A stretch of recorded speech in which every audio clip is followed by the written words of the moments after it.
جب تک جیوں میں آقا کوئی غم نہ پاس آئے، کوئی غم نہ پاس آئے۔ اب اور مجھے بتاؤ، کوئی اور کتاب لا کر دکھاؤ جس کی حفاظت کا اتنا اہتمام کیا گیا ہو۔ کوئی ہے کتاب اتنا اہتمام کیا گیا ہو کہ اس کی ایک ایک ذرے کو محفوظ رکھا گیا ہو؟ اتنے احترام کے ساتھ اور اہتمام کے ساتھ قرآن کی حفاظت کی گئی ہے۔ پھر بھی یہ چھپے ہوئے قرآن کو اگر کوئی سمجھتا ہے کہ اس کو پھاڑ دینے سے، جلا دینے سے، ختم کرنے سے قرآن چلا جائے گا، وہ منحوس اور ایسا بیوقوف جس کو جو عقل سے پیدل ہے، اسے سمجھ نہیں کہ قرآن جو ہے یہ چھپے ہوئے کتاب میں یا اوراق میں جو ہے، اسے نہیں کہتے، یہ مصحف ہے، یہ مصحف ہے۔ قرآن علم الہی کا نام ہے، اللہ کے علم کا نام ہے قرآن۔ اگر تم مٹا سکتے ہو تو پھر مٹا کر دکھاؤ۔ وہ اللہ کے علم کو قرآن کہتے ہیں۔ اب آؤ، دنیا کی شاید ہوئی کوئی کتاب ہو، اور اس کا ایک ریکارڈ میں بتا دوں، اور ایک ریکارڈ جس نے اتنے چیلنج کیے ہوں اور کتاب میں اپنے زمانے سے لے کر آج تک وہ چیلنج برقرار ہوں اور اس کا جواب اب تک کوئی نہیں لا سکا ہو، کوئی اور کتاب نہیں، صرف قرآن۔ پہلا چیلنج اترتا ہے، قل ان کنتم فی ریب مما نزلنا علی عبدنا فأتوا بسورۃ من مثلہ۔ اے لوگو، اگر تم کو شک ہے جو کچھ ہم نے اپنے بندے پر اتارا ہے، اپنے رسول پر اتارا ہے، یہ قرآن میں اگر تم کو لگتا ہے کہ یہ کہیں اور سے آیا ہوا ہے، تو لاؤ اس کے طرح کی ایک سورہ تم بھی بنا کر۔ یہ چیلنج چلتا رہا، نہیں آیا۔ دوسرا چیلنج آیا ہے، قل فأتوا بعشر سور مثلہ۔ اے محبوب آپ فرما دیں اس کے مثل 10 سورتیں۔ پہلا یہ چیلنج آیا، 10 سورتیں لے آئیں۔ پھر ایک سورت لے کر کے آیا، پھر اس کے بعد آیا کہ 10 آیتیں ہی لے کر کے آؤ۔ یہ تک چیلنج آج بھی قرآن پاک میں تلاوت ہو رہا ہے باضابطہ، اور بدلنے والے اس میں قرآن پاک کو یہ تو کہہ گئے کہ اس میں آتنک ہے، اس میں دہشت ہے، فلاں ہے۔ میں ان سے پھر کہتا ہوں، پھر قرآن اٹھاؤ، پھر قرآن اٹھاؤ، اور پھر اگر تمہاری ہمت ہے تو اس طرح کا دوسرا قرآن تیار کر کے دکھا دو۔ صرف اور صرف عربی میں لکھ دینا یہ کمال کی بات نہیں، قرآن کو جو حساب سے جوڑ کر رکھا گیا ہے میرے عزیزو، پوری دنیا، بلکہ یہ بھی قرآن کا ہی حکم ہے۔ اللہ فرماتا ہے لَإِنِ اجْتَمَعَتِ الْإِنسُ وَالْجِنُّ عَلَىٰ أَن يَأْتُوا بِمِثْلِ هَذَا الْقُرْآنِ۔ سارے انسان اور سارے جنات جمع ہو جائیں اور سب مل کر کے ایک دوسرے کی مدد کریں، عَلَىٰ أَن يَأْتُوا بِمِثْلِ هَذَا الْقُرْآنِ، ایک اس کی طرح قرآن لا سکیں۔ اللہ فرما رہا ہے سب مل کر کے کوشش کر لیں۔ لا یأتون بمثلہ، یہ ہرگز اس کے برابر، اس کے مثل لا نہیں سکیں گے، نہیں لا سکیں۔ سارے انسانوں کو اللہ تعالیٰ فرما رہا ہے، اور کوئی کتاب ایسی تمہارے نظر سے گزری ہو تو میرے سامنے لے آؤ، جو کھل کر کے اس طرح چیلنج کر رہی ہو کہ 1400 سال سے کہ قرآن کی طرح کوئی اور کتاب لے آؤ، کوئی اور سورے لے آؤ، کوئی اور آیتیں لے آؤ۔ 1400 سال سے میرے عزیزو قرآن کی حقانیت اور حفاظت کی سب سے بڑی دلیلیں ہیں۔ اور اس کے علاوہ قرآن پاک یہ معجز کلام ایسا ہے کہ اس میں غیب کی خبریں، ماضی کے اخبار، آنے والی حالتوں کی اخبار، ساری چیزیں بیان کی جا چکی ہیں۔ اور مولا فرماتا ہے وَلَا رَطْبٍ وَلَا يَابِسٍ إِلَّا فِي كِتَابٍ مُبِينٍ، نہ کوئی خشک چیز نہ کوئی تر چیز رہ گئی، کوئی چیز باقی نہیں رہی جس کو ہم نے قرآن میں بیان نہ کیا ہو۔ آج ہی ہم نے تلاوت بھی کیا ہے، آج کے 14ویں پارے میں اللہ تعالیٰ نے فرمایا وَنَزَّلْنَا عَلَيْكَ الْقُرْآنَ تِبْيَانًا لِكُلِّ شَيْءٍ، ہم نے ہر چیز کا واضح بیان قرآن میں اتار دیا ہے۔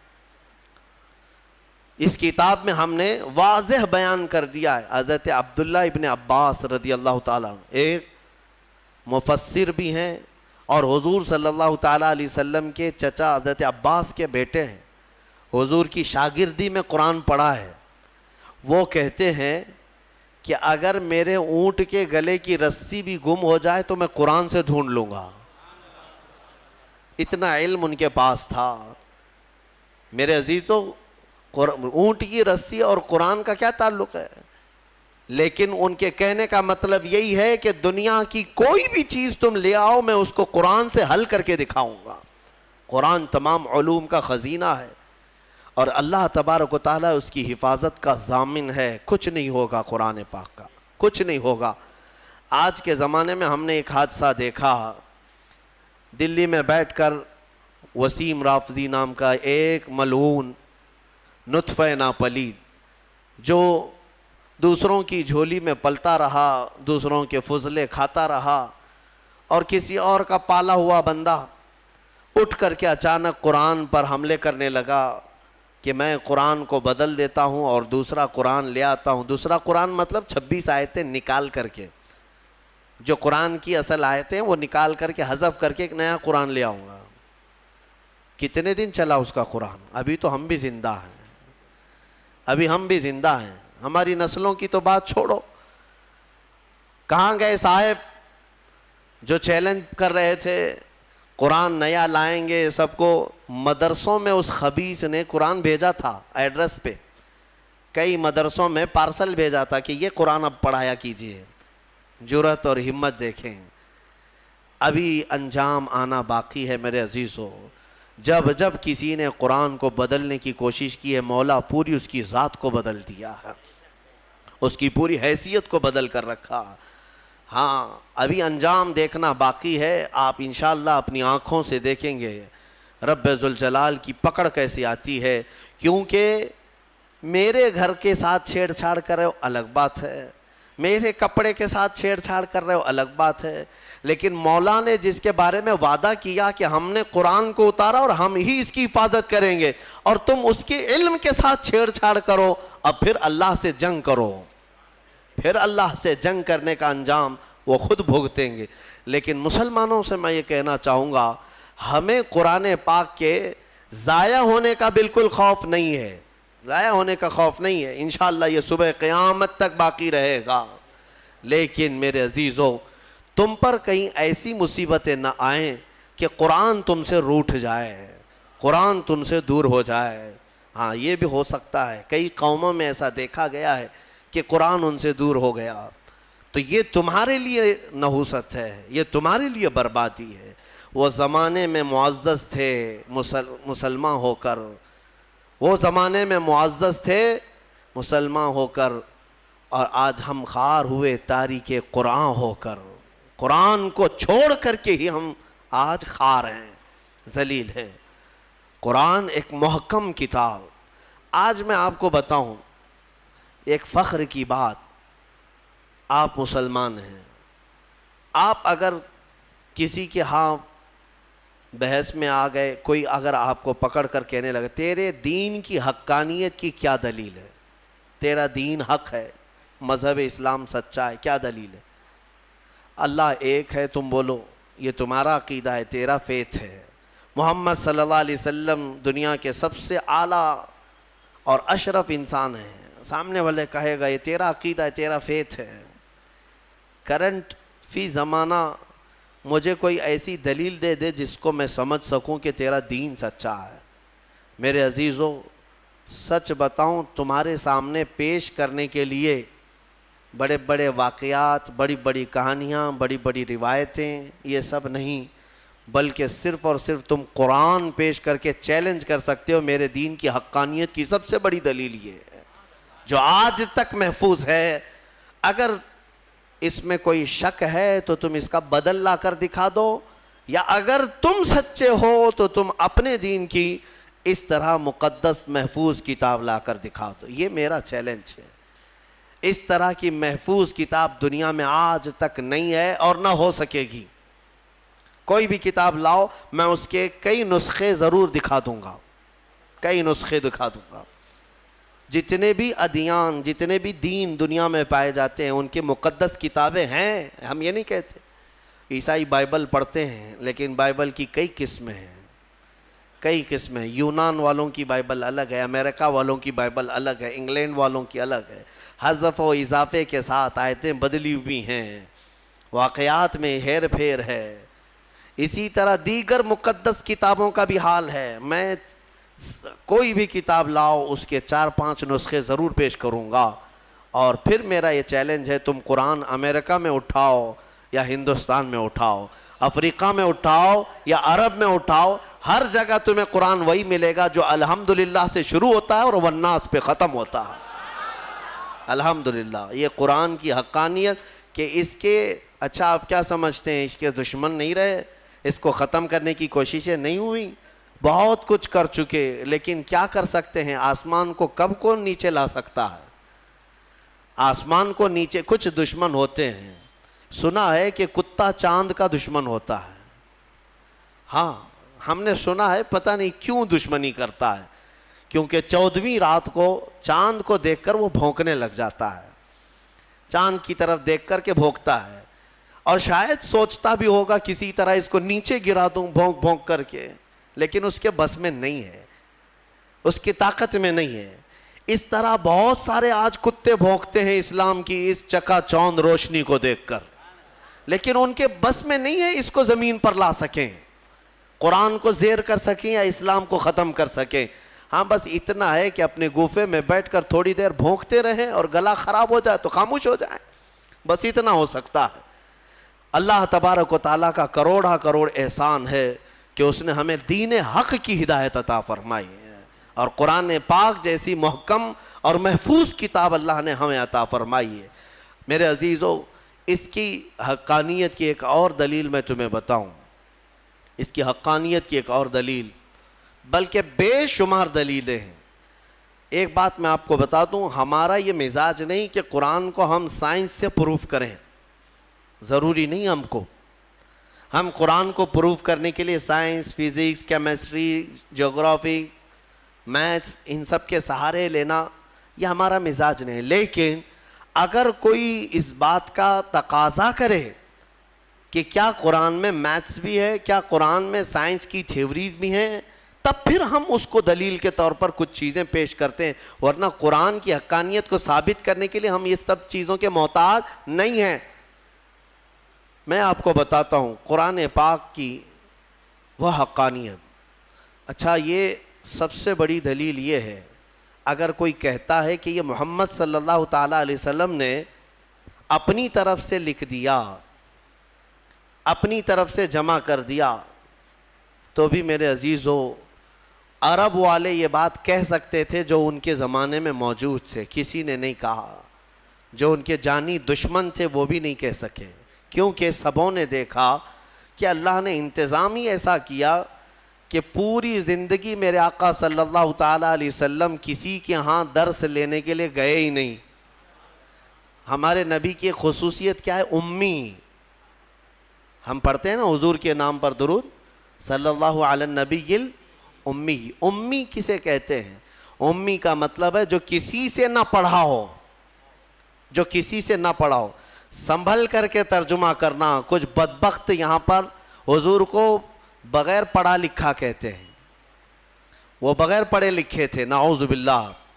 یہ جاہل کیا سمجھے جو پوری کائنات کا معلم بن کر کے آیا ہو, جس کے بارے میں قرآن کہتا ہے الرحمن علم القرآن, وہ رحمان ہے جس نے قرآن تمہیں سکھایا ہے, تم اس کو بے پڑھا لکھا کہتے ہو. امی کا مطلب بے پڑھا لکھا نہیں. جس نے ایسا کہا وہ دنیا کا سب سے بڑا جاہل ہے, سب سے بڑا جاہل ہے. دیکھیں دونوں میں فرق میں آپ کو بتاتا ہوں. ایک بغیر بے پڑھا لکھا جس کو ان پڑھ کہتے ہیں آپ, ایک ہے جو سب جانتا ہے لیکن کسی سے پڑھا نہیں ہے. دونوں میں فرق ہے کہ نہیں ہے؟ ہاں, جس کے دل میں کوڑ ہے, جس کے دل میں بغض اور عداوت ہے, وہ امی کا ترجمہ ان پڑھ کرتا ہے. ان پڑھ کے ذریعے سے معاذ اللہ رب العالمین. جس نے ایسا کہا حضور پاک صلی اللہ تعالیٰ علیہ وسلم کی شان میں اس نے تنقیص کیا, حضور کی توہین کیا, میرے آقا صلی اللہ تعالیٰ علیہ وسلم کی اس نے گستاخی کیا. اور ہم نے یہاں پر سنا بھی تھا, ہماری شہر میں کوئی ایسا ماڈرن آدمی آیا جو یہ کہنے لگا کہ حضور کو لکھنا نہیں آتا تھا, ظالم تو نے لکھنا کہاں سے سیکھا؟ جس رسول نے مدینے کے اندر صرف 10 سال کے اندر 80,000 لوگوں کو قلم پکڑنا سکھایا، تم ظالم اس کو کہتے ہو رسول پاک صلی اللہ علیہ وسلم کو لکھنا نہیں آتا تھا؟ نعوذ باللہ من ذالک۔ اگر حضور صلی اللہ تعالی علیہ وسلم کو لکھنا نہیں آتا تھا تو پھر یہ قرآن لکھوایا کس نے ہے؟ قرآن لکھوایا کس نے ہے؟ کاتبان وحی ضرور ہیں، لکھنے والے صحابہ تھے، قرآن لکھنے والے صحابہ تھے، لیکن کیا حضور پڑھ دیتے تھے وہ گھر جا کر لکھتے تھے؟ حضرت امیر معاویہ فرماتے ہیں حضور کی صحبت میں وہ بیٹھتے تھے، قرآن کی آیتیں جب اترتی حضور فرماتے لکھو، اب جب وہ لکھتے تو حضور بتاتے یہ اس طرح سے لکھو، یہ اس طرح سے لکھو۔ آیتوں کو کہاں سے کیسے لکھا جائے میرے آقا خود تعلیم فرماتے۔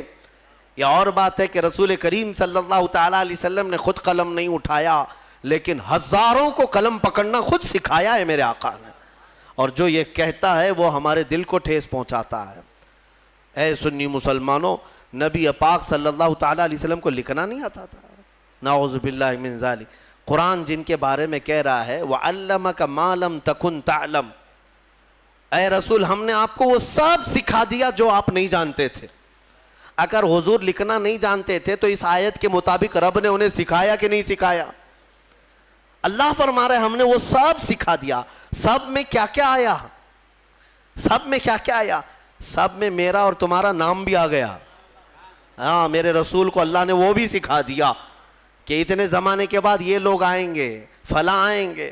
حضور کو اللہ نے سارے علوم سکھائے، اس میں لکھنا بھی ہے، پڑھنا بھی ہے، بولنا بھی ہے، سننا بھی ہے، ساری چیزیں آ گئی۔ علمک ما لم تکن تعلم۔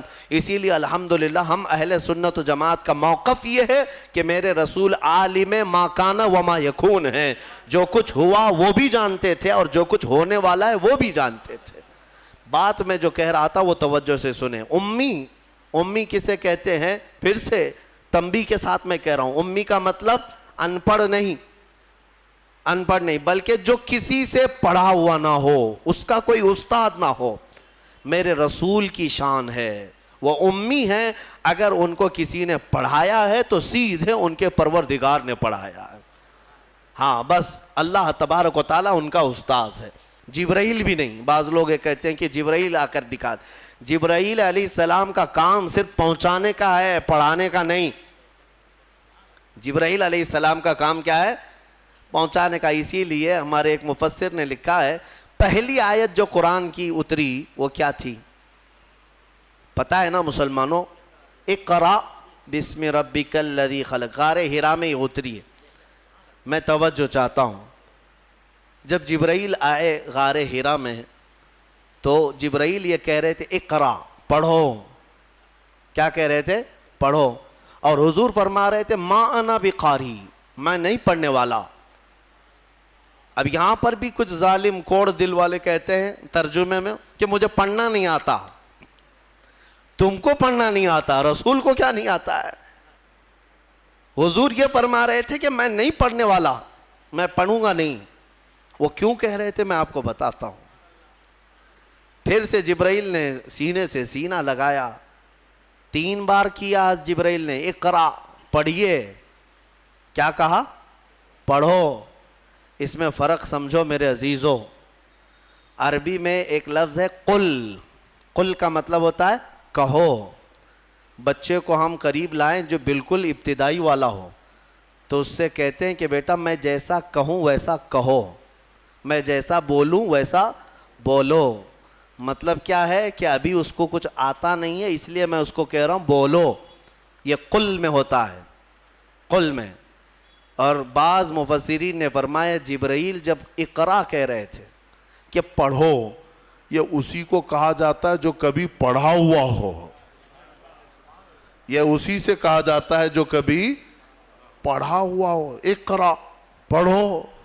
اور قرآن کی کتنی آیتیں میں تم کو بتاؤں۔ اللہ تعالیٰ فرما رہا ہے وَإِذْ قَالَ رَبُّكَ لِلْمَلَائِكَةِ إِنِّي جَاعِلٌ فِي الْأَرْضِ خَلِيفَةً، پہلے والے پارے میں نے اس کی تفسیر بھی کیا ہے۔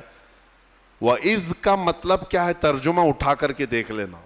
وَإِذْ، اور یاد کرو جب رب نے فرشتوں سے کہا کہ آدم کو میں اپنا خلیفہ بنانے والا ہوں. اللہ تعالیٰ فرشتوں سے فرما رہا ہے کہ میں ایک انسان بناؤں گا آدم اور اس کو خلیفہ بنا کر زمین میں بھیجوں گا. لیکن اس سے پہلے آیت کہاں سے شروع ہو رہی ہے؟ وَإِذْ کا مطلب ہوتا ہے یاد کرو، اور یاد کرو اے محمد جب رب تمہارا کہہ رہا تھا فرشتوں سے کہ میں زمین میں اپنا خلیفہ بناؤں گا. حضور کو کیوں کہا جا رہا ہے؟ حضور کو یہ کیوں کہا جا رہا ہے؟ اور یاد کرو مطلب یہ ہے کہ اے محبوب کیا آپ بھی تو تھے اس وقت نورانی حالت میں، نور کی کیفیت میں آپ بھی تھے. وہ یاد کریں آپ جب رب فرما رہا تھا تو جو رسول آدم کے پیدا ہونے سے پہلے سے حالات دیکھ رہے ہو اس کے بارے میں تم کہتے ہو بغیر پڑھا لکھا ہے. ہاں بہرحال مجھے جو بات عرض کرنی تھی وہ قرآن کی حفاظت کی، وہ یہ ہے کہ اللہ نے ایسے رسول پر یہ قرآن اتارا جو کسی سے پڑھا ہوا نہیں ہے. اور اس قرآن کی سب سے بڑی یہ دلیل ہے کہ رسول پاک صلی اللہ تعالیٰ علیہ وسلم پر ایسا قرآن اترا ہے جو عرب کے لٹریچر میں سب سے ہائی لیول کا لٹریچر ہے، سب سے ہائی لیول کا. عربی فصاحت بلاغت میں اس کا کوئی مثل ہی نہیں تھا. وہاں اس زمانے میں عربی جاننے والے بڑے بڑے شعراء تھے، بڑے بڑے عربی دان تھے. حضور پاک صلی اللہ علیہ وسلم نے چیلنج کے لیے ایک بار خانہ کعبہ کے دروازے پر یہ سورہ بھی لگا دی تھی، اِنَّا أَعْطَيْنَاكَ الْكَوْثَرَ فَصَلِّ لِرَبِّكَ وَانْحَرْ إِنَّ شَانِئَكَ هُوَ الْأَبْتَرُ. کوئی عرب کا شاعر ہے تو اس کا جواب لکھ کر کے لائے. اگر یہ شعر ہے، میرے شعر و شاعری ہے، تو تم اس شعر و شاعری سے اس کا جواب لکھ کر لاؤ. عرب والے جانتے تھے کہ اس کے اندر کتنے معنی ہیں، کتنے مفاہیم ہیں. اس طرح جمع کرنا ان کے بس میں نہیں تھا. ایک بہت بڑے شاعر کو لے آئے، بہت بڑا پڑھا لکھا ان کا فی البدی اشعار میں بات کرنے والا. اس کو کعبے کے پاس لائے اور کہا دیکھو محمد نے یہ لگایا ہے، اس کا جواب دینا ہے. اس شاعر نے غور سے دیکھا اور ایک لائن لکھ دیا، کہا یہ اس کے نیچے لگا دو. ایک لائن لکھ کر کے کہا اس کا جواب میری طرف سے یہ ہے. کیا تھا؟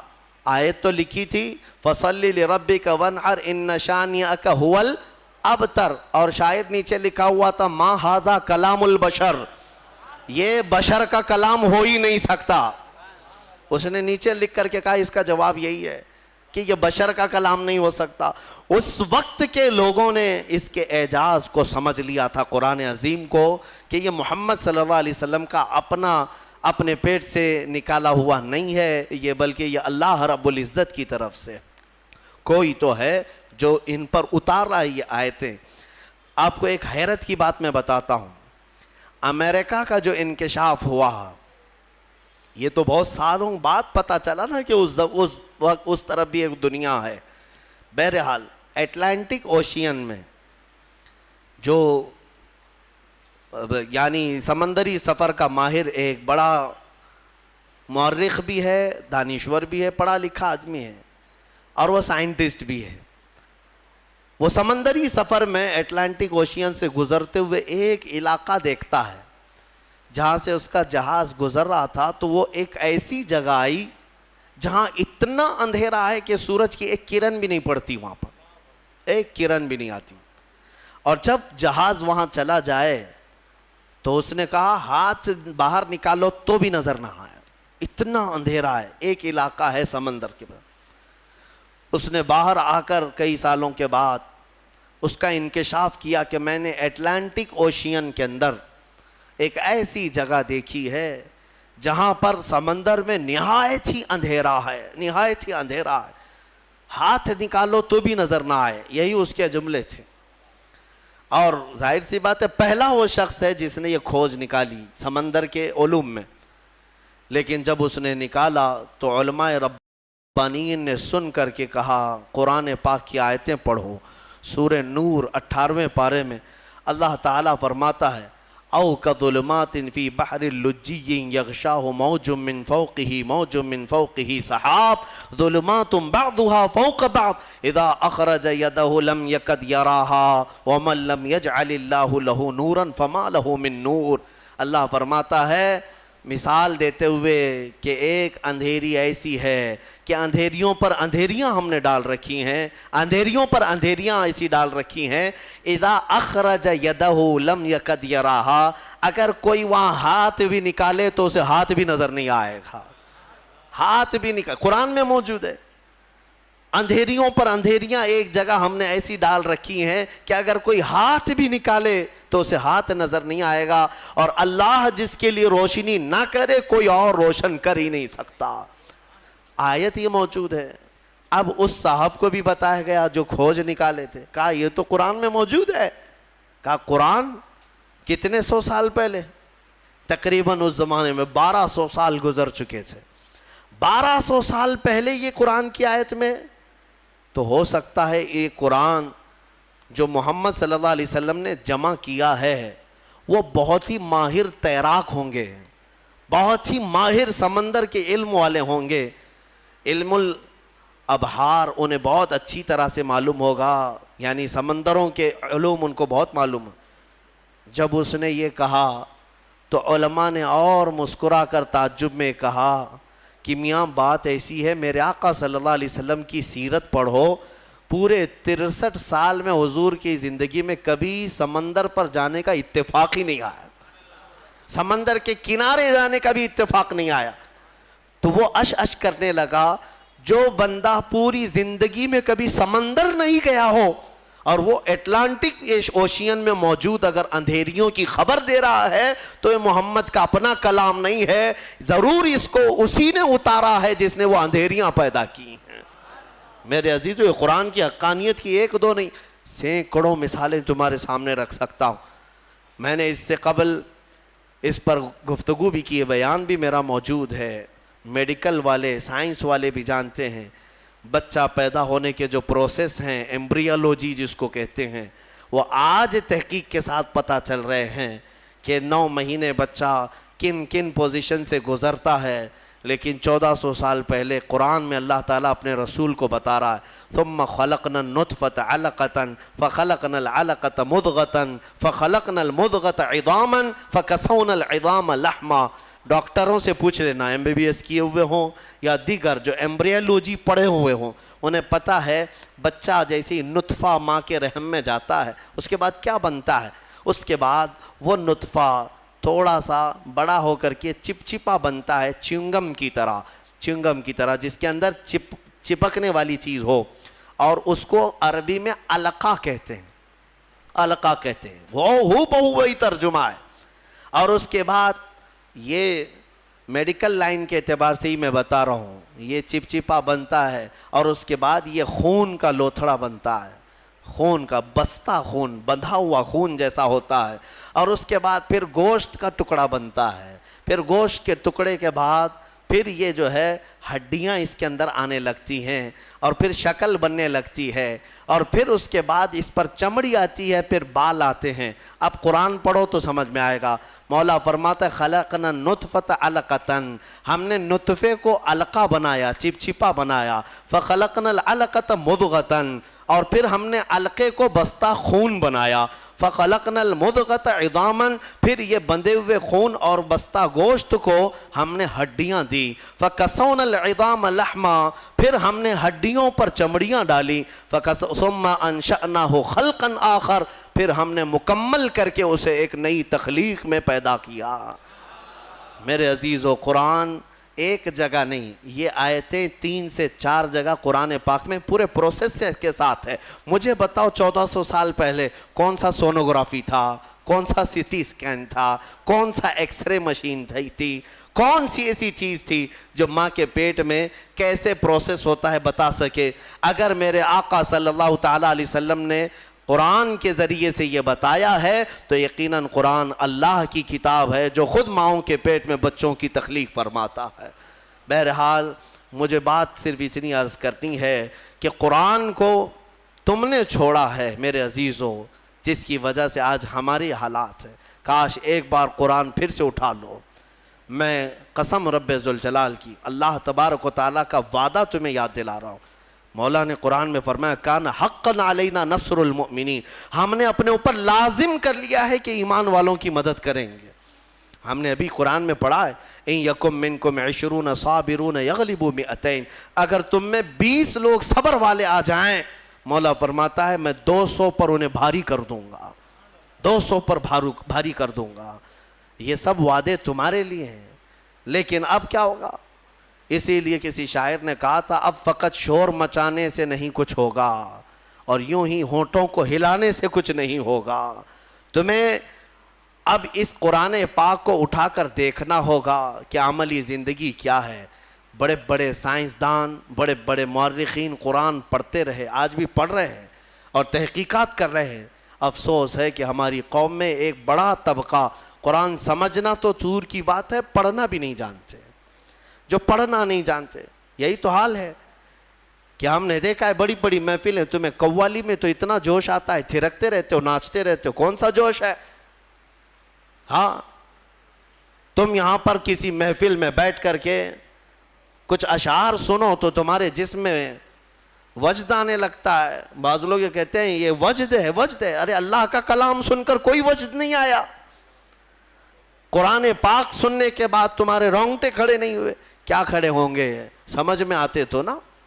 قرآن کی آیتیں آج بھی پتھر دلوں کو بھی پانی کر دیتی ہیں۔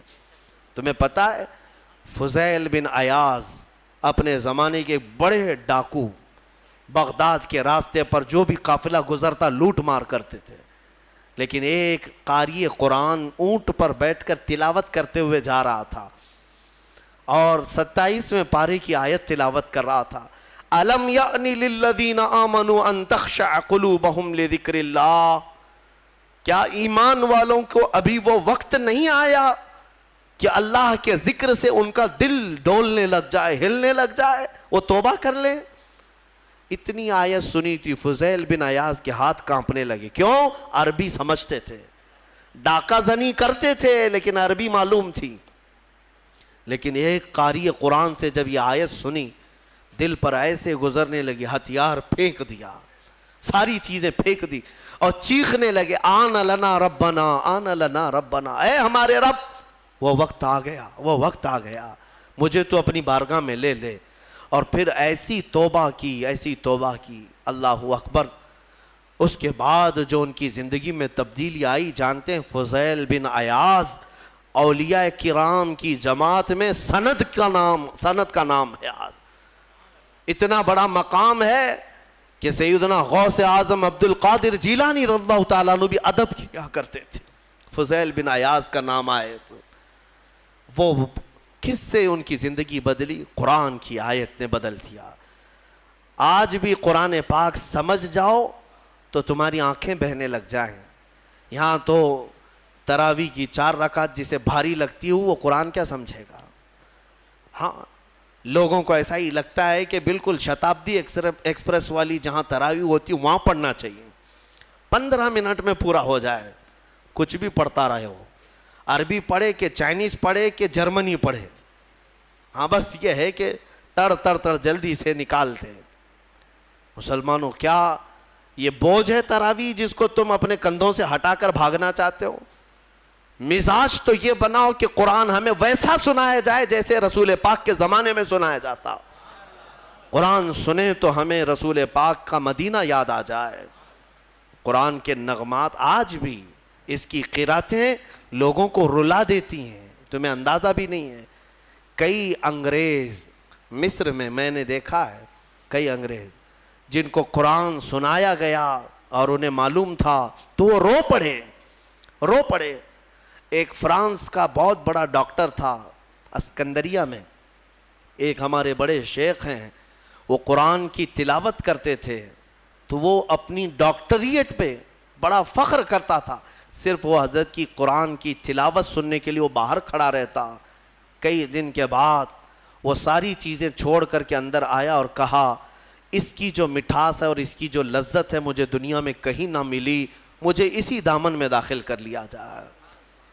کئی ایسے لوگ ہیں جنہوں نے قرآن پاک کو سن کر کے اپنی زندگیاں بدل لیں۔ تمہیں کیا ہو گیا؟ قرآن کو اتنا اوپر رکھ دیا کہ ہاتھ بھی نہ جائے۔ تمہارے فریج اور ٹی ویاں تو صاف ہوتی ہیں، قرآن پر تو پتہ نہیں کتنی گرد و غبار لگی ہوئی ہے۔ ہاں ابھی رمضان میں اس کو صاف کر دیا ہوگا، اٹھایا ہوگا، قرآن تم کب اٹھاتے ہو؟ قسم کھانے کے لیے.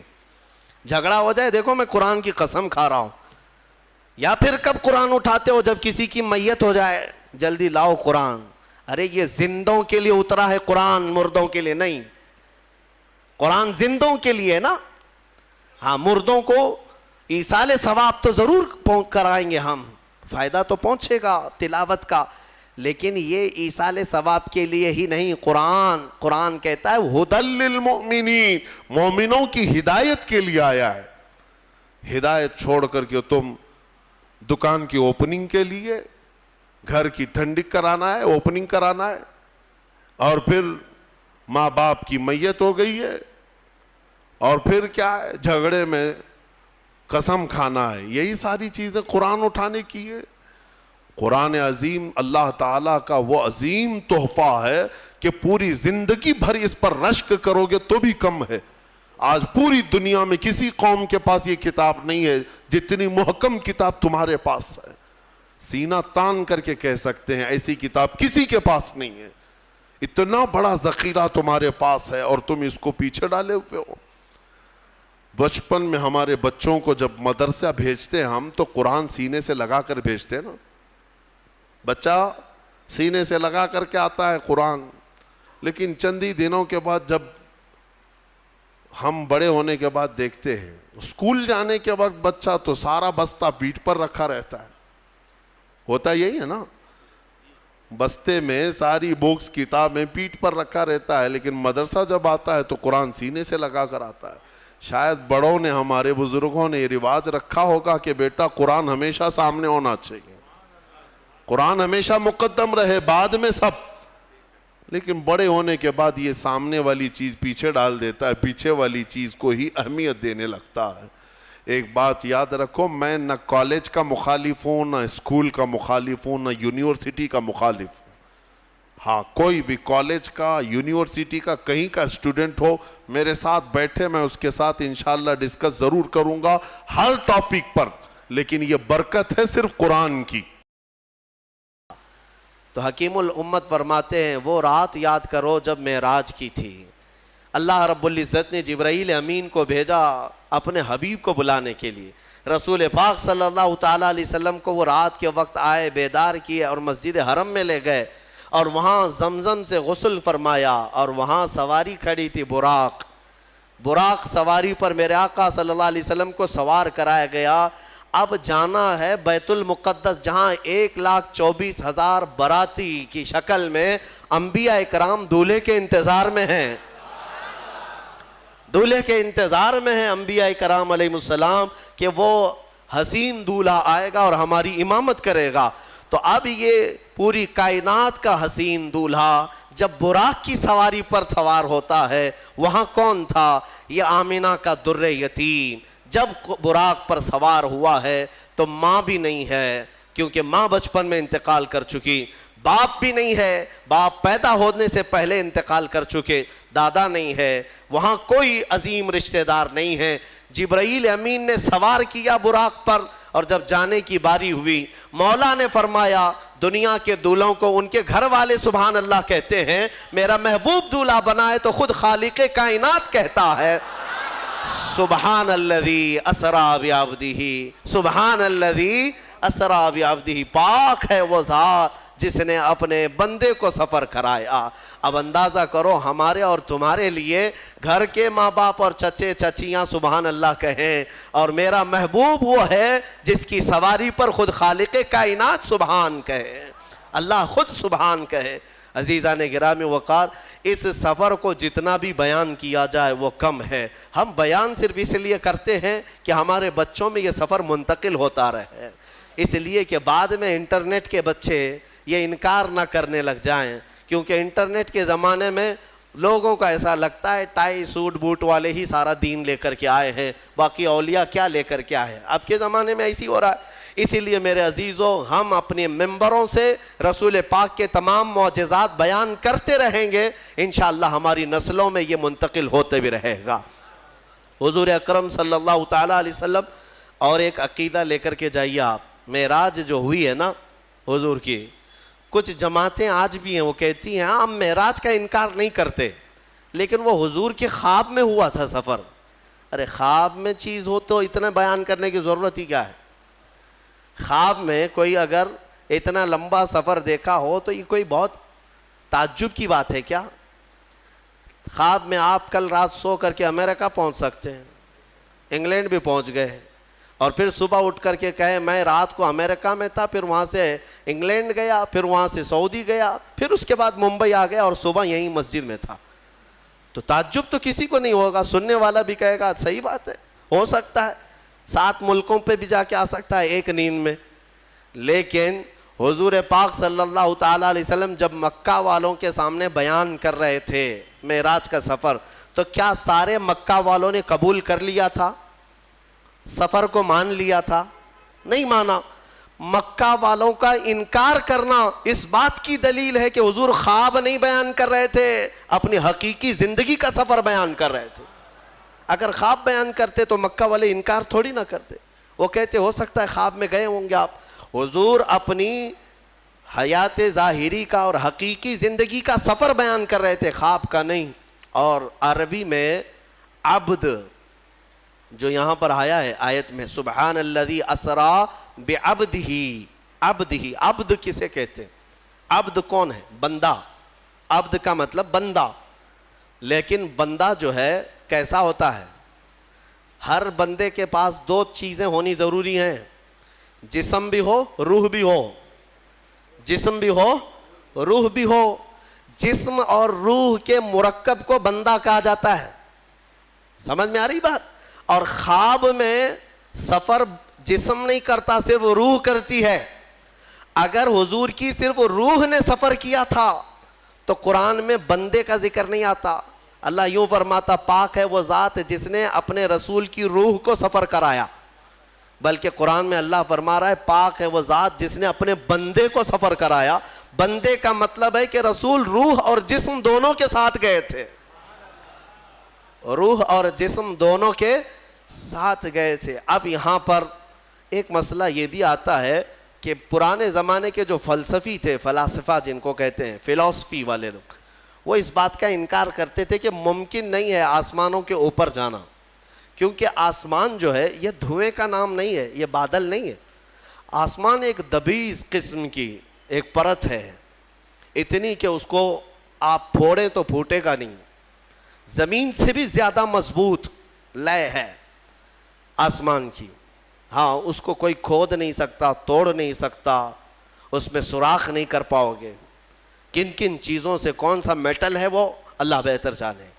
لیکن آسمان بہت ہی مضبوط پرت کی بنی ہوئی ہے, اس میں سے کسی کا جانا ممکن نہیں. یہ فلسفی لوگ کہتے ہیں, انکار کرتے ہیں, کیونکہ انسان کا دھواں میں جانا تو سمجھ میں آتا ہے, لیکن ایک موٹی چیز کو چیر کر کے جانا یہ سمجھ میں نہیں آتا. اس کے لیے ابھی کے زمانے میں ہمارے بعض علماء نے یہ بتایا, نکتے کے طور پر میں بتاتا ہوں. میرے عزیزو, ہماری آنکھ میں نور کا ایک چھوٹا سا ذرہ ہوتا ہے جس سے ہم دیکھتے ہیں. آنکھ بند کیے کچھ نہیں دکھتا, کھولے تو نظر آتا ہے. وہ جو نظر آتی ہے چیز کس کی وجہ سے نظر آتی ہے؟ آنکھ کے اندر جو نور کا قطرہ ہے, بہت چھوٹا سا ہے, بہت چھوٹا سا. اس نور کے ذرے سے تم ساری چیزیں دیکھتے ہو. اگر وہ نور بجھ گیا تو آنکھیں تمہاری سفید ہو جائیں گی, کچھ بھی نہیں رہے گا, دکھائی نہیں دے گا. ٹھیک ہے, وہ نور کا ہلکا ذرہ ہر چیز کو دیکھتا ہے. ادھر سے میں یہاں بیٹھا ہوں, وہاں تک کا نظر آ رہا ہے. ہم نے چشمہ لگا دیا, گلاس لگا دیا آنکھ پہ. اب یہ نور کا جو ذرہ ہے, کیا یہ شیشہ پھاڑ کر کے جا رہا ہے باہر؟ شیشہ جیسا کا ہے ویسا ہی ہے, لیکن نور کا ذرہ ادھر سے ادھر جا رہا ہے, کیونکہ نور کے لیے پھاڑنا ضروری نہیں. اب آنکھوں کے اندر موجود ایک ہلکا ذرہ شیشے کو بغیر پھاڑے دور تک جا سکتا ہے, تو جو سراپا نور ہے وہ آسمانوں کا سفر بغیر پھاڑے کیوں نہیں جا سکتے؟ ہاں, لیکن ساتھ میں روایتیں ہیں کہ آسمانوں کے دروازے ہیں جو میرے مصطفیٰ کریم کے لیے اس رات کھولے گئے تھے. عزیزان گرامی, رسول کریم صلی اللہ تعالیٰ علیہ وسلم کے سفر کے بارے میں زیادہ الجھنوں کے شکار ہونے والے گمراہ ہو جاتے ہیں، کیونکہ وہ رسول کا معجزہ ہے، میرے آقا کا معجزہ ہے۔ بہت زیادہ سمجھنے کی کوشش کرنے کے لیے لوگ پتہ نہیں کیا کیا ادھر ادھر کی تک بندیاں لاتے ہیں۔ میں اعلیٰ حضرت کا ایک شعر پڑھ دیتا ہوں جس میں پورا سفر معراج تمہیں سمجھ میں آ جائے۔ حضور پاک صلی اللہ تعالیٰ علیہ وسلم کا سارا سفر اگر سمجھنا ہے تو ایک شعر، اس شعر سے پہلے یہ بھی سننا ہوگا۔ فرماتے ہیں وہ سرور کشور رسالت جو عرش پر جلوہ گر ہوئے تھے، نئے نرالے طرب کے سامان عرب کے مہمان کے لیے تھے۔ اور اعلیٰ حضرت فرماتے ہیں اسی قصیدہ معراج میں، یہ جو قصیدہ لکھا ہے اعلیٰ حضرت نے، یہ تقریباً 68 اشعار ہیں اس میں۔ کتنے ہیں؟ اچھا یہ بھی میں بتا دوں، ایک مولانا آئے تھے اعلیٰ حضرت کے پاس، محسن کاکوروی صاحب، وہ معراج کا قصیدہ لکھ کر کے لائے تھے، اعلیٰ حضرت سے چیک کروانے آئے تھے، اور انہوں نے جو لکھا تھا اس میں کاشی متھرا گنگا جل سب کا ذکر تھا، کیونکہ شاعر جو ہے اشاروں میں بات کرتے ہیں۔ کاشی کا مطلب وہ جگہ نہیں، ایک پوتر جگہ کو انہوں نے اس سے مراد لیا۔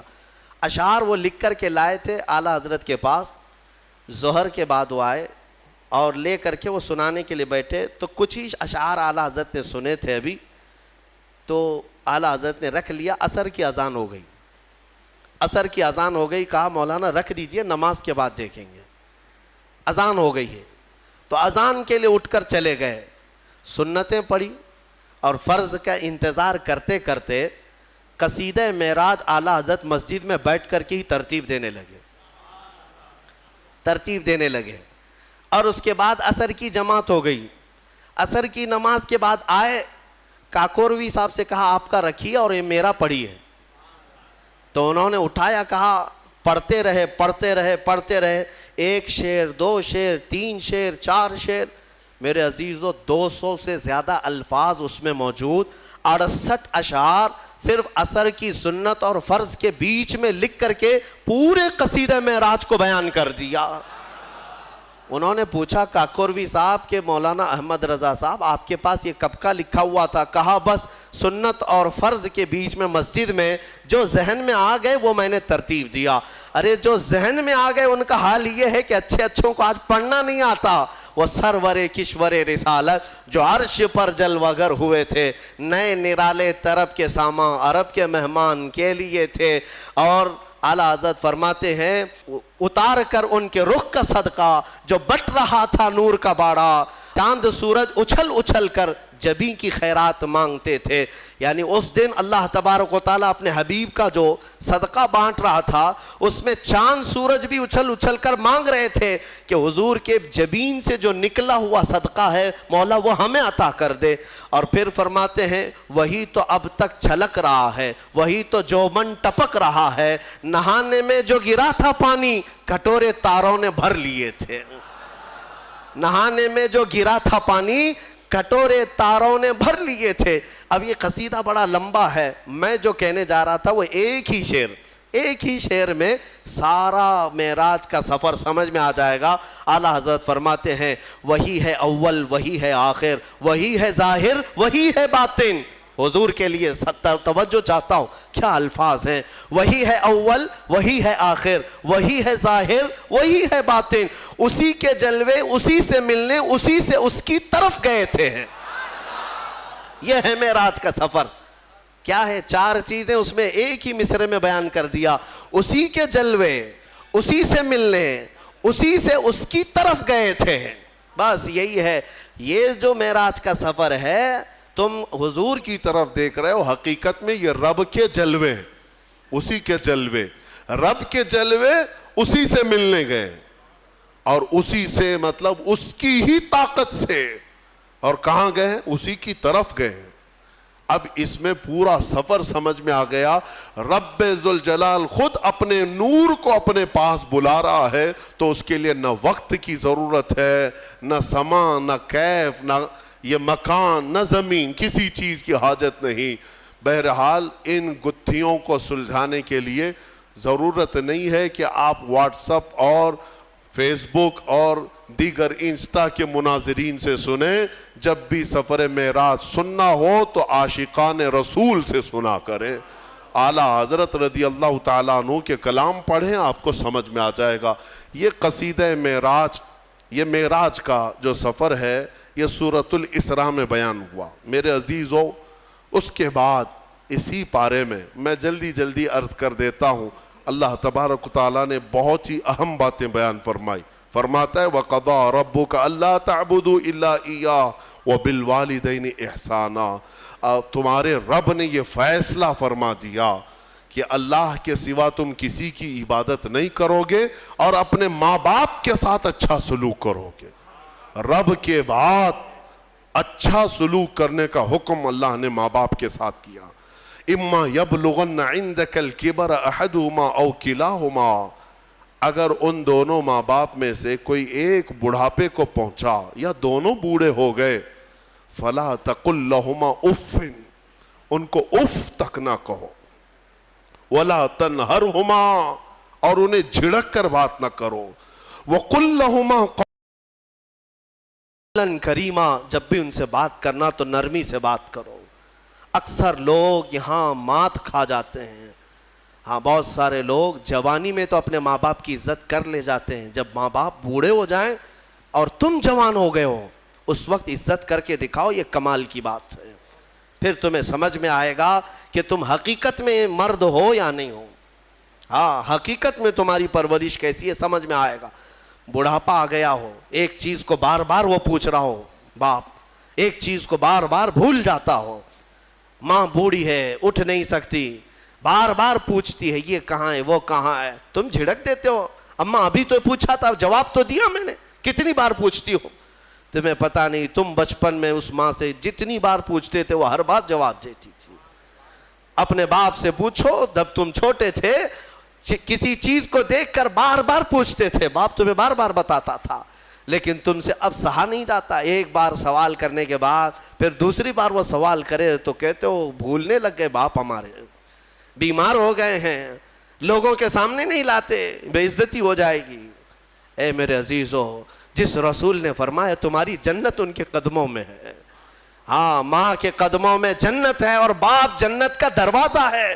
دونوں میں سے ایک بھی ناراض ہوا تو تم نے دنیا میں جہنم خرید لیا ہے, دنیا میں تم نے جہنم خرید لیا ہے. حتیٰ کہ تمہیں یہ بھی نہ معلوم, حضور پاک صلی اللہ علیہ وسلم نے فرمایا اگر ماں باپ میں کوئی مر بھی گئے, انتقال کر گئے, ان کے حقوق یہ ہیں کہ ہفتے میں ایک بار تم ان کی قبر پر جاؤ, قبر پر جاؤ. لوگ کہتے ہیں کیا رکھا ہے وہاں پر, نہیں, حقوق ان کے موت کے بعد بھی ختم نہیں ہوتے. ایک صحابی نے کہا کہ مجھے میری ماں کی قبر بھی نہیں معلوم, قبر بھی نہیں معلوم. حضور نے فرمایا ایک لکیر کھینچ لو اور اسے سمجھو کہ یہاں ماں ہے اور اس کی زیارت کرو. اندازہ کرو میرے عزیزو, والدین کے حقوق ختم نہیں ہو سکتے. میں پھر انشاءاللہ العزیز اس پر اور عرض کروں گا, آیتیں اور آئی ہیں قرآن پاک میں, وَلَا تَمْشِ فِي الْأَرْضِ مَرْحًا, اللہ فرماتا ہے زمین میں اکڑ کے مت چلو. اِنَّكَ لَن تَخْرِقَ الْأَرْضَ وَلَن تَبْلُغَ الْجِبَالَ طُولًا, تمہارے اکڑنے سے نہ زمین پھٹے گی نہ تم پہاڑوں سے بلند ہو سکتے ہو. دیکھو ان پہاڑوں کی طرف کتنے بلند ہیں, تم ان کے سامنے بہت بونے ہو, بہت ناٹے ہو. اس زمین کو دیکھو اس کی سختیاں کیسی ہیں. تمہارے اکڑنے کے لیے تمہارے پاس ہے کیا؟ تم ایک نطفے سے پیدا ہوئے, ایک ٹھوکر میں تم لنگڑے ہو سکتے ہو, لولے ہو سکتے ہو. تمہارے پاس کیا ہے؟ مولا علی کرم اللہ وجہہ الکریم کے پاس ایک شخص آیا اور کہا کہ حضور انسان کی بساط کتنی ہے, انسان کی طاقت کتنی ہے؟ تو انہوں نے فرمایا کہ کھڑے ہو جاؤ سامنے. کہا ایک ٹانگ اٹھاؤ. ایک پیر اٹھایا, وہ ایک پیر اٹھا کر کھڑا تھا تو حضرت علی نے کہا دوسرا بھی اٹھا لو. کہا کہ حضور دوسرا کیسے اٹھائیں, اوندھے منہ گر جاؤں گا. کہا بس تیری بساط اتنی ہی ہے, اتنی ہی ہے طاقت کہ اگر دوسرا بھی اٹھاؤ گے تو اوندھے منہ گر جاؤ گے. ہمارے پاس میرے عزیزو اتنی چیزیں نہیں ہیں کہ ہم پوری دنیا میں ادھر سے ادھر نظام کو بدل سکیں. غرور اور گھمنڈ جب آتا ہے انسان کو, اللہ ڈھیل دیتا ہے. ہاں, کچھ انسان ایسے ہیں جو زمینوں کے زمین فتح کر لیتے ہیں, مال بھی لے لیتے ہیں, حکومت بھی قائم کر لیتے ہیں, لیکن یہ صرف اور صرف رب کی ڈھیل کی وجہ سے. اور قرآن میں مولا فرماتا ہے ان کی طاقت ایسی ہے ان انسانوں کی کہ اگر ایک مکھی مر جائے تو اسے زندہ نہیں کر سکے گا. یہ ایک مچھر مر جائے تو تم اسے زندہ نہیں کر سکو گے. تم کتنے کمزور ہو تمہیں پتہ بھی نہیں ہے. ہاں, تمہاری دھڑکنیں جس دن رک گئی, تمہارے کروڑوں کی دولت لگا کر کے بھی تم سانسوں کو دوبارہ نہیں لا سکتے. میں نے ایک بڑی ہی عجیب و غریب بات پڑھی تھی. یہ کوریا کا غالباً ایک بہت بڑا امیر جس کی کمپنی ہے, مشہور موبائل کی کمپنی, دنیا میں سب سے زیادہ بکنے والے موبائل کی کمپنی کا مالک, جس کا حال یہ تھا کہ وہ جب چاہتا حکومتوں کو بدل دیتا تھا, اپنے ملک کی حکومت کو بدل دیتا, کبھی پریزیڈنٹ کو کبھی پرائم منسٹر کو ختم کر دیتا. اتنا پیسے کا مالک تھا. یہ ابھی زیادہ دن کی بات نہیں, 2012-13 کی بات ہے. اچانک اس شخص کو ایک بیماری لاحق ہوئی, بستر پر گر گیا, کوما میں چلا گیا, اور اس کا بیٹا موجود ہے, اور اس نے دنیا کے مہنگے ترین ڈاکٹروں کو بلایا, اور پر ڈے 100 کروڑ کا خرچ بھی اگر لگے اپنے باپ کو بولنے کے قابل بنا دے اور روٹی کھانے کے قابل بنا دے. 100 کروڑ پر ڈے خرچ کر کے بھی کوئی ایک ڈاکٹر نہ اسے بولنے کے قابل بنایا, نہ بات کرنے کے قابل, نہ روٹی کا ایک لقمہ کھانے کے قابل. 4 سال تک بستر پر پڑا رہا مردہ لاش کی طرح. 4 سال کے بعد کروڑوں ڈالر اس پر خرچ ہو چکے, پھر وہ دنیا سے نکل گیا, ختم ہو گیا. وہ شخص جس کا غرور یہ تھا کہ میں دنیا کی ہر چیز خرید سکتا ہوں, میں دنیا کی حکومتوں کو بدل سکتا ہوں, اپنے بستر سے اٹھنے کی طاقت نہیں تھی, اور سامنے موجود کسی ایک بندے سے ایک جملہ بات کرنے کی طاقت نہیں تھی. تم کیا سمجھتے ہو؟ اسی لیے میرے مولا کا فرمان سنو, زمین پر اکڑ کر مت چلو. آج یہ کفار و مشرکین جتنا ہماری زمین پر اکڑ رہے ہیں, ایک دن پکڑ آنے والی ہے, آئے گی پکڑ. ظالم اگر یہ سمجھتے ہیں کہ ان کے کاموں سے کوئی بے خبر ہے, سب کوئی نہیں دیکھ رہا ہے, اللہ رب العزت ہر کام سے باخبر ہے, دیکھ رہا ہے. تم ظلم کی انتہا کرتے جاؤ. غرور اور گھمنڈ آج نشہ کس کا؟ حکومت کا, تخت کا. ارے یہ تخت فرعون کے پاس بھی آیا, قارون, حامان, شداد, یہ اتنے بڑے بڑے لوگ ہیں دنیا کے جن کے پاس آدھی سے زیادہ دنیا موجود تھی. تمہارے پاس ابھی کچھ بھی نہیں ہے, تمہارے پاس ابھی کچھ بھی نہیں. ان لوگوں کے پاس اتنا سونا تھا کہ وہ جنتیں بنانے پر لگ گئے تھے دنیا میں, ایک اینٹ سونے کی ایک اینٹ چاندی کی رکھ کر کے محلات بنا رہے تھے. تمہارے پاس ابھی کچھ نہیں آیا, اور رب ذوالجلال نے ان ظالموں کو مچھروں سے, پانیوں سے, ہواؤں سے ہلاک کیا ہے. اور آج یہ آتنک مچانے والے یہ سمجھتے ہیں کہ ہم جہاں چاہیں آگ لگا دیں گے, ہم جتنوں کو چاہیں گے مار دیں گے. تم اپنے ظلم کے کاموں کو جاری رکھو, انشاءاللہ العزیز وہ دن یاد رکھنا کہ ہمارے بزرگوں نے فرمایا کہ اگر تم فرعون ہو تو موسیٰ بھی ضرور آئے گا, اگر تم نمرود ہو تو مچھر بھی تمہاری ہلاکت کے لیے آئے گا. اللہ رب العزت غرور کرنے والوں کو دنیا میں بھی سزا دیتا ہے, اور آخرت کے متعلق حکم ہے کہ ان کو چونٹیوں کی طرح بنایا جائے گا, چونٹیوں کی طرح. اور حکم ہوگا کہ اے اہل محشر, ان کو روندو اپنے پاؤں سے, روندو اپنے پاؤں سے. جو گھمنڈ کرتے تھے دنیا میں, غرور کرتے تھے, اور انہیں پاؤں سے لوگ روند رہے ہوں گے, وہ چھوٹی چھوٹے ہو چکے ہوں گے. اور رب تبارک و تعالیٰ ان سے فرمائے گا یہ وہ لوگ ہیں دنیا میں جو اکڑتے تھے, گھمنڈ کرتے تھے, غرور کرتے تھے, اور انہیں ایسا لگتا تھا کہ ساری طاقت ان کے پاس ہے. میرے عزیزو, آپ سے بھی میں یہی کہوں گا, عاجزی اختیار کرو.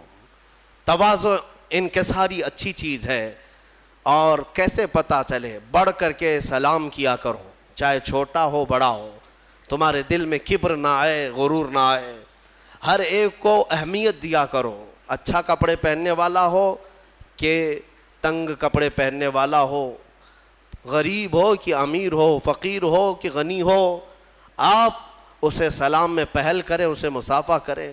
حضرت ابو بکر صدیق رضی اللہ تعالیٰ عنہ کا حال یہ تھا کہ کوڑ کی بیماری والا، کوڑ کی بیماری جس سے لوگ بھاگتے ہیں، وہ بھی اگر آتا تو حضرت ابو بکر صدیق دسترخوان پہ اپنے بغل میں بٹھاتے تھے اور اپنے برتن سے کھلاتے تھے۔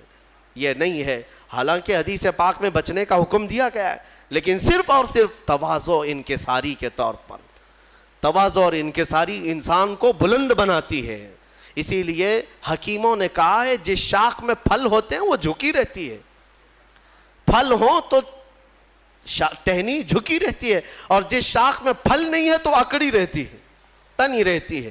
اگر تمہارے اندر اخلاق اچھے ہیں تو جھکے رہو گے، اور اخلاق نہیں ہے تو اکڑے رہو گے۔ غرور و تکبر بغیر اخلاق والوں کے آتے ہیں۔ اور تفسیر میں آج جو اہم بات عرض کرنی تھی وہ سورۃ الکہف کی ہے۔ وقت لمبا ہو چکا، مختصر عرض کر دوں۔ سورہ کہف اس کی بڑی فضیلت آئی ہے، حدیث پاک میں ہے جو جمعہ کے دن سورہ کہف کی تلاوت کرے گا اللہ تعالیٰ اس کے گھر سے خانہ کعبہ تک ایک نور کا راستہ پیدا فرمائے گا۔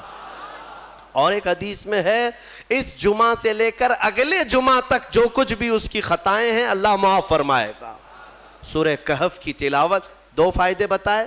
تیسرا سنو، سورہ کہف کی شروع کی 10 آیتیں جسے یاد ہو گئیں، سورہ کہف کی شروع کی 10 آیتیں جسے یاد ہو گئیں، میرے آقا فرماتے ہیں دنیا کا سب سے بڑا فتنہ دجال، اللہ اس سے بھی اسے محفوظ رکھے گا۔ دجال کے فتنے سے محفوظ رہنے کے لیے سورہ کہف کی تلاوت ہر جمعہ کیا کرو، گھروں میں یا تو پھر کسی کی اچھی قرأت میں سنا کرو، تاکہ دونوں ثواب برابر ہیں، تلاوت کرنے کے اور سننے کے ثواب ہے۔ کہف ایک غار کا ذکر ہے جس میں اللہ تعالیٰ نے چند ایمان والوں کی فضیلت بیان کی ہے۔ عیسیٰ علیہ السلام کے زمانے کے 300 سال بعد، آپ کو آسمانوں سے اوپر اٹھا لیے جانے کے 300 سال بعد لوگوں میں عقیدہ بگڑ گیا تھا۔ ایک بادشاہ آیا تھا جس کا نام دقیانوس تھا، اور وہ ظالم تھا، اور وہ لوگوں کا عقیدہ بدل رہا تھا، اور یہاں تک کہ وہ اپنے لیے سجدہ کرواتا، اپنی خدائی کا اعلان کر رہا تھا، یا پھر بتوں کی پرستی شروع ہو گئی۔ لیکن اس زمانے میں لوگ ڈر کے مارے گھر واپسی کرنے کی بات جیسے ہو رہی ہے ویسے ہی بادشاہ اپنے پیسوں کے بل بوتے ان کو یہ کہلاتے کہ تمہارا دین الگ ہے، تم الگ دین میں آئے تھے، واپس آ جاؤ۔ دھرم پریورتن بدل رہا تھا، کئی بدل چکے تھے، پیسوں کے لیے کچھ لوگ بدلتے ہیں، طاقت کے لیے کچھ لوگ بدلتے ہیں، ڈر سے کچھ لوگ بدلتے ہیں، لیکن جو اللہ والے ہیں وہ ہر زمانے میں قائم رہتے ہیں۔ بادشاہ کے کچھ وزیروں میں لوگ تھے جن کی تعداد 7 اور بعض روایتوں میں 8، اللہ بہتر جانتا ہے ان کی تعداد کتنی تھی۔ یہ الگ الگ لوگ تھے، یہ ایمان والے لوگ تھے جو اللہ پر ایمان رکھتے اور آخرت پر ایمان۔ اب وہ جو ذکر کرتا اسے مار دیا جاتا۔ تو ان لوگوں نے ایک دن مشورہ کیا کہ اس شہر کو چھوڑ کر ہم دور چلے جاتے ہیں، اپنے ایمان کی حفاظت کریں۔ اب یہاں ایمان بچانا بہت مشکل ہو گیا ہے، ورنہ بادشاہ کے سامنے سر جھکانا پڑے گا، شرک اور کفر کرنا پڑے گا، ہم چلتے ہیں شہر سے باہر۔ یہ ساتوں نے راتوں رات مشورہ کیا اور نکل پڑے۔ ان کے ساتھ ایک کتا ہو لیا، اصحاب کہف کا کتا کہا جاتا، ساتھ میں چلتا رہا، اور یہ لوگ آبادی سے بہت دور نکل کر باہر گئے، اور ایک غار تھا، اس غار میں ان لوگوں نے رات کو پناہ لی، سونے کے لیے چلے گئے۔ اور وہاں پر جب سونے کے لیے وہ لوگ گئے تو اللہ تعالیٰ فرماتا ہے فَضَرَبْنَا عَلَىٰ آذَانِهِمْ فِي الْكَهْفِ سِنِينَ عَدَدًا، ہم نے ان کے کانوں پر سالوں تک کے لیے نیند کو طاری کر دیا، سلا دیا ان کو رب تعالیٰ۔ وہ ایسی گہری نیند میں سو گئے کہ پھر اٹھے نہیں، دن گزرتے چلے گئے۔ بادشاہ کو کسی نے خبر کر دی کہ تیرے دربار کے یہ وزیر بھاگے ہیں۔ بادشاہ نے ڈھونڈنے کا حکم دیا، اور ڈھونڈتے ڈھونڈتے ان کے پیروں کے نشان سے وہاں غار تک لوگ پہنچ گئے۔ بادشاہ سے کسی ایک شخص نے کہا اس غار کے اندر یہ لوگ سو رہے ہیں۔ تو بادشاہ نے کہا ان کی سزا یہ ہے کہ اس غار کو اچھی طرح سے دیوار لگا کر بند کر دو، یہی ان کی قبر بن گئی، یہ کبھی باہر نہ آ سکیں، ان کی سزا یہی ہے۔ دیوار تعمیر کر دی گئی اور غار کا منہ سب بند کر دیا گیا, وہ نکل نہیں سکتے تھے. اندر جیسے ہی وہ لوگ سو گئے, بادشاہ سزا دے کر چلا گیا. وہاں ایک چرواہا تھا, اس نے ان کا پورا واقعہ دیوار پر لکھ دیا. یہ کون لوگ تھے, ان کا نام کیا تھا, یہ کیوں اپنے شہر سے نکلے تھے, لکھ کر کے رکھ دیا. زمانے بدلتے گئے, مہینے, سال, اس کے بعد صدیاں, 300 سال گزر گئے. 300 سال گزر گئے تقریباً. 300 سال کے بعد اللہ تبارک و تعالیٰ نے دوبارہ انہیں اٹھایا. وہ جب اٹھے تو آپس میں ایک دوسرے کو دیکھنے لگے, پوچھنے لگے کتنی دیر ہو گئی سو کر کے. کسی نے کہا ہم رات کو آئے تھے صبح ہو گئی ہے, کسی نے کہا صبح آئے تھے دوپہر ہوئی. اب اسی سے آپ اندازہ لگا لیں کہ رب تبارک و تعالیٰ صدیوں کو چاہے تو منٹوں میں گھیر سکتا ہے. جب اصحاب کہف کے ایمان والوں کے لیے 300 سال آدھے دن کے برابر لگ رہے ہوں, تو میرے مصطفیٰ کے معراج کا سفر اگر وہ لاکھوں سال کا بھی ہو تو دنیا والوں کے لیے منٹوں کا کیوں نہیں لگ سکتا. یہ اللہ رب العزت جیسا چاہے وقت کو گھیر دے اور چھوٹے وقت کو چاہے تو طویل کر دے. ہاں, اب اٹھے اور اس کے بعد ان لوگوں نے پھر آپس میں دیکھ کر, نشانیاں بھی بدلی ہوئی تھیں, بال بڑے تھے, ناخن بہت بڑے ہو چکے تھے, سب تبدیلی تھی. تو پھر انہوں نے کہا خیر جیسا بھی ہے ایک صاحب کو بھیجو تاکہ کھانا لے آئے, بھوک لگی. تو ایک صاحب ان میں جو تھے ان کو کہا کہ چھپ کر کے جانا, کہیں بادشاہ کے کارندے دیکھ نہ لیں, ورنہ وہ ہمیں پکڑ لیں گے تو پھر اپنے دین میں واپس لے جائیں گے, یا تو پھر ہمیں ہلاک کر دیں گے. یرجموکم او یعیدوکم فی ملتہم, وہ اپنی دین میں ہمیں واپس لے جائیں گے, سنبھل کر جانا. پھر ایک صاحب نکلے پیسے لے کر کے, بازار میں گئے کھانا لینے کے لیے, کھانا خریدا اور پیسے دیا. ارے 300 سال پہلے کا سکہ تھا, کتنی بادشاہتیں آئی گئی.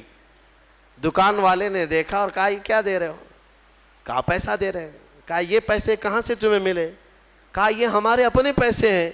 دکان والے کو شک ہوا کہ اس کو شاید پرانا کوئی خزانہ ہاتھ لگا ہوگا, کیونکہ سونے کے سکے ہوتے تھے پہلے, چاندی کے, سونے کے سکے, یہی کرنسی ہوتی تھی. یہ نوٹوں کی, یہ یہودیوں کی کرنسی جس کو آج ہم استعمال کر رہے ہیں.